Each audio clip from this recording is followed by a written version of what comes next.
The cornerstone of the church was laid in 1890, and it reflects a Gothic style made of just gorgeous hewn stone.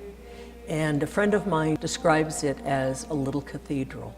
It was the old building and architecture that first caught our attention. I needed something that was a little more intimate, and a friend of mine gave me 3 churches to choose from to go look at. And this was one of those 3. I've been going to St. Luke's for about a little over 30 years. Every time I walk in this church, I feel like I'm home.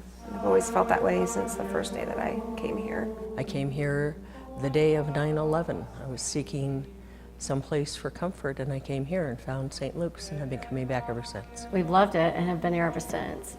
The people are, I've just always felt at home here. You know, we do a mitten tree, and we do lots of supplies for one of the elementary schools close by.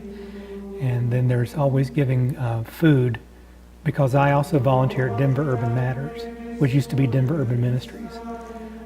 And it's a food bank. People want to feel relevant. Even the older parishioners still like ways to be able to offer input and participate. We buy and contribute over 1,000 pairs of new socks for the homeless, so that when on Maundy, Thursday, they have new socks for their feet when their feet are inspected down at the St. Francis Center. One of the things that I'm involved in is the St. Clare's Ministries. We cook there once a month, the first Tuesday of the month, and we serve anywhere between 75 and 125 people. We cook for that many people. We participate in loaves and fishes.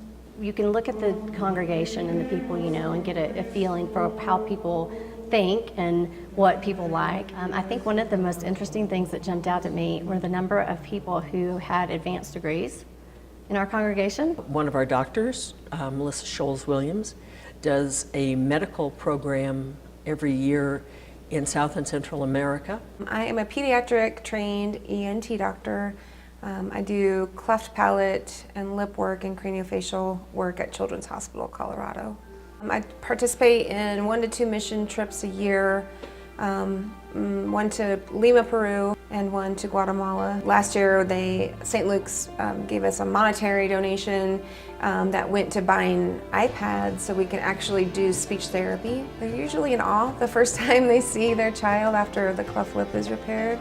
You know, they've usually been stigmatized and outcast somewhat in their villages. We keep all the kids overnight one night in the hospital, and the next day we go and round them in the morning, and that's when the families have had time to kind of adjust to the new look of their child, and that's when we get a lot of smiles and questions and hugs, and everyone wants to take pictures with the doctors and the team, so it's really fun. I feel like Christ does live here, that I can feel his presence here.